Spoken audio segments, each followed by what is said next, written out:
Right. Germany, round 6. I'm hoping I've fixed my microphone now. Should be a lot clearer. Right, let's go back to round 5 UK. A lot has happened. Hopefully I've not forgotten anything. 4 infantry, 2 artilleries and a fighter. One artillery, 2 infantry to India. Fighter, artillery, 2 infantry to United Kingdom. They took East Indies, losing an infantry. Yeah, took Xinjiang, liberated for the US, no units lost, and then took Burma, no units lost. Put their fleet here, and attempted to dead zone 61 pretty hard. And continued the shuck. Did no trades. As you can see, none of the allies did any trades. They fully evacuated to 3. Considering I'm threatening a carrier drop in 4. 6 fighters, 1 bomber on that, so they couldn't really afford to defend 8, 3, and 10. Considering the prize is very good if I succeed. I don't think I have it, if I'm being honest. I could calculate it real quick, actually. Yeah, they have an 87 to hold. I'm not going to hit that. That's fine. I didn't want to buy a carrier anyway.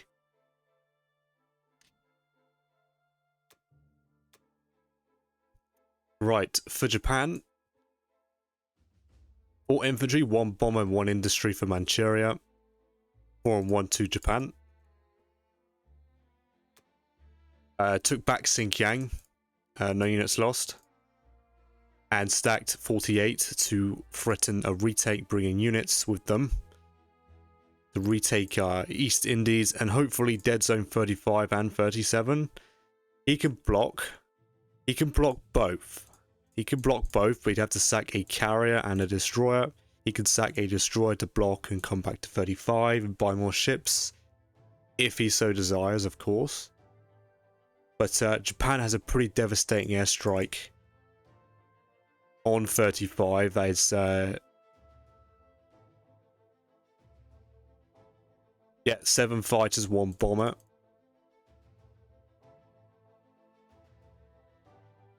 Technically 2 bombers.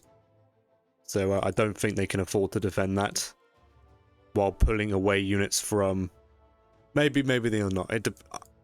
With Germany's moves this turn, they might be able to get away with defending their fleet. From an airstrike. We'll see.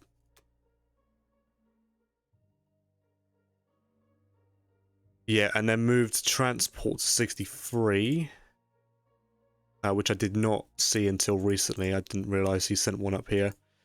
And then 1 here, which is nice. It elicits a sub-buy from the US, as you can see.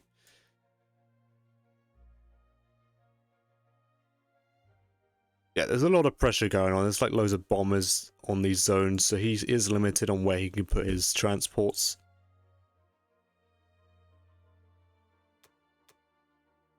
Right, the USA bought a submarine, as you can see. 9 and 3. No industry yet, which I'm surprised about. Took Egypt for the United Kingdom, and then took Xinjiang, killing 2 infantry. For the price of 1. It's twice that the Allies have done that now, with no punishment. So, very good value for them there. The reason they're trading Xinjiang is so that Japan cannot stack it. Bypass them, right?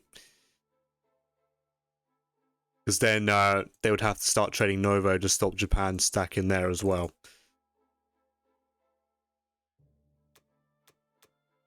2 artilleries and 4 infantry, all the Russians.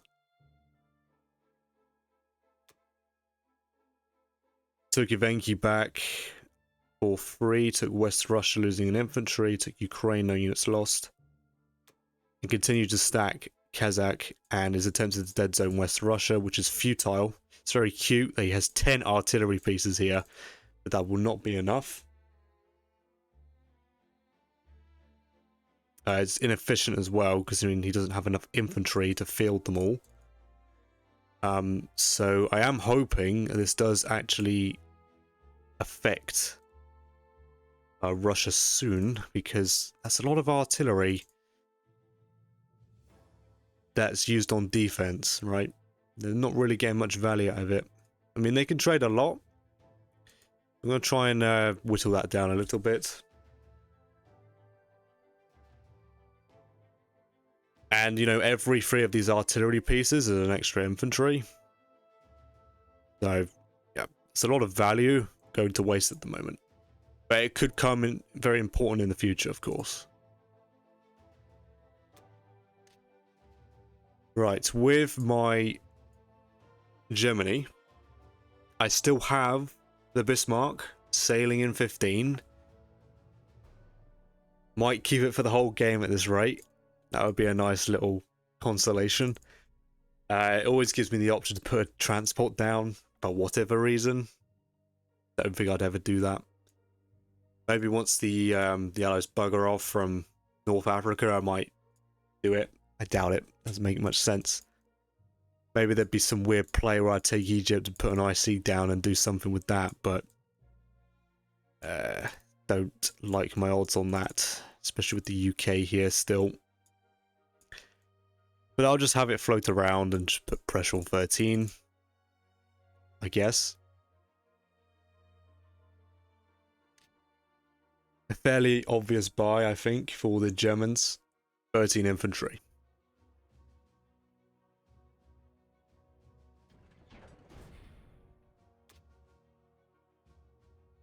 Now, the idea is I want to trade Ukraine, Archangel, then stack West Russia with everything I have.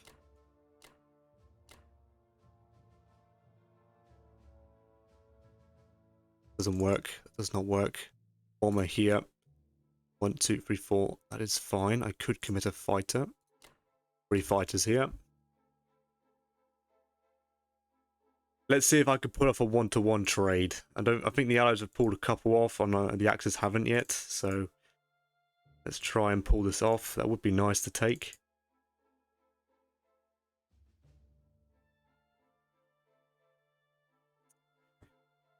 So yeah, on West Russia, if the Allies insist on hitting it, I don't think it's very good for them. Even with a 1-2, it doesn't work. I have too many tanks.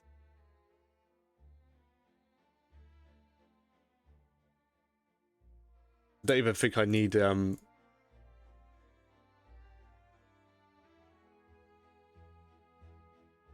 would need. No, I'd have to sacrifice units again. Without Japanese fighters, it's an 83. So the UK, it's a 1-2. UK goes in with a tank, 4 fighters and 2 bombers. Questionable. A lot of IPC loss for the Allies.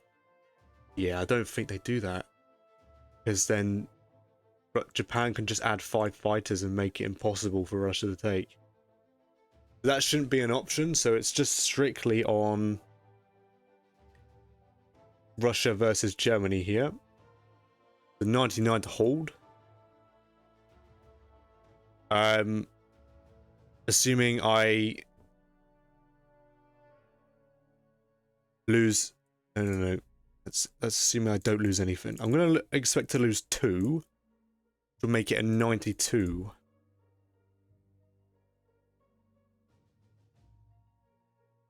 Yeah. Sounds good. And even if the UK hits it, Japan just flies 5 fighters across and makes it impossible for Russia. Yeah, I like the sound of that. Yeah, assuming I take 2, or even the worst result, I take 3 hits, still a 97 to hold.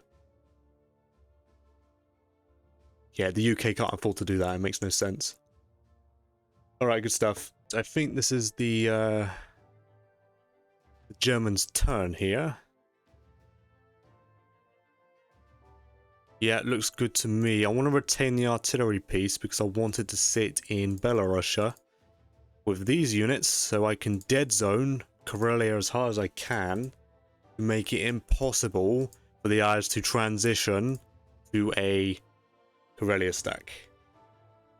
Assuming I've calculated this correctly. Yeah, I'm 100% to wipe this. Good luck to the Germans.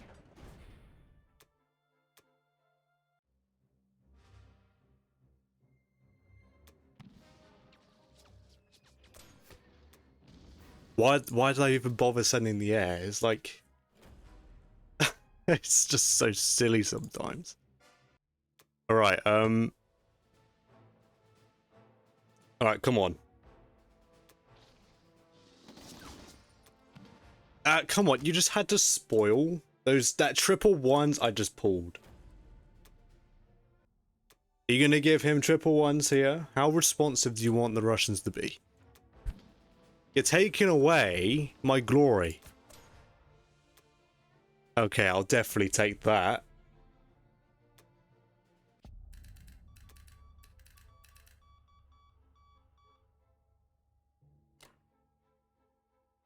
Right, as long as I've not made a huge mistake here, this should be fine. To stack the Baltics with all my planes. And the tank.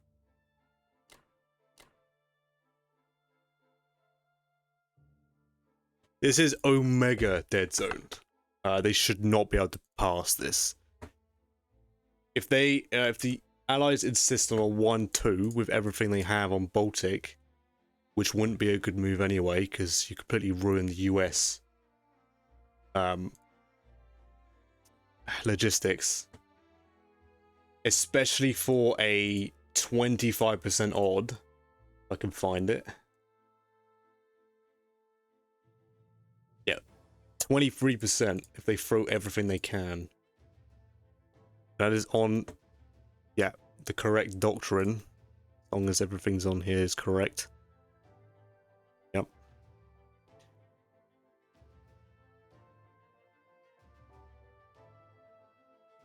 So in fact, I have increased odds the whole because he didn't even get a single hit back here. I must say, my dice were very impressive that round. Yeah, it's a shame he got a double hit back here because I did want to make this a little difficult for him to trade, but it was a simple trade for him. Unfortunate about Archangel, but at least the unit died. There should be 18 units here. Yeah, 24 versus 18 for a 75% to hold. Not really sure why they'd hit that in any capacity. It makes no sense. But they can bring the bombers down, but they are risking 2 sets of air force against it. They should have no odds on Berlin. I had to give up France so I can move forward and help Japan kick the Allies off of Kazakh, because that's causing quite a few problems. So hopefully this is enough to deter them. I have my air force in range. This should be enough to hopefully kick them off. And then I have the option of stacking the Caucasus. Don't know if I'd do that because I'd rather keep the door shut. The door is very much shut because they have no odds on stacking it. Alright, I'll leave the battleship in 15. It serves no purpose anymore, really. I could move into 14. Would that benefit me in any way? 1, 2, 3, 4, 5. 1, 2, 3, 4. It doesn't matter where the battleship goes. I guess I could move it to 14 and threaten to escape to 23. I guess. Otherwise, he has 2 bombers and a fighter. 1, 2. He could finish it off with the UK. Is it worth it? Maybe I force the UK to kill it. Otherwise, it escapes to 23. But the Allies can go back to 8. I'm dead zone 23 anyway. It doesn't matter. Yep. The Allies are getting ahead slightly because they're slowing Japan down. Well, the UK is slowing Japan down. Doing very good, a very good job. This is very impressive.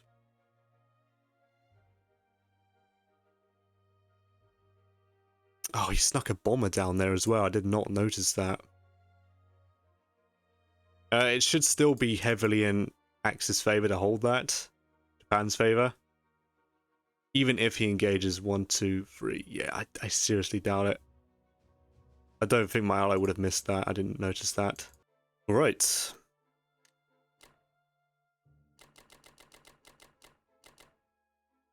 I'll deploy 1 to force the UK to trade it, at least. But I don't think I made a mistake here. It's definitely 19, yep, 4, 16, and 6 of 1. They can't do any, like, pick up all these guys in transport and deliver them. It's just not going to work. Even with these fighters from the Allies moving over, besides the UK, and these fighters, it's just not enough. They can stack it, and then I just close the door if need be. And I should have plenty of units and tanks to stack that with no problem without planes, so...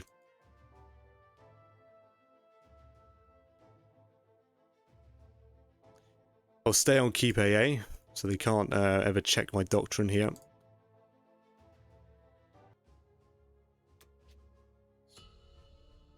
Alright, 37 income for the Germans.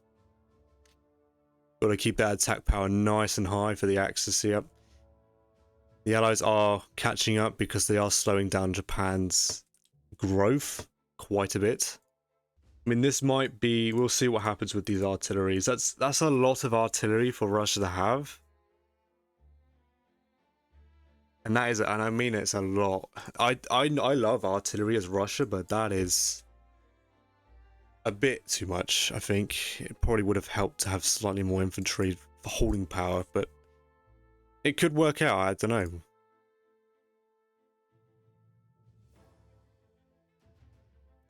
Right. It's the end of Germany round 6. And I'll be back for Germany 7.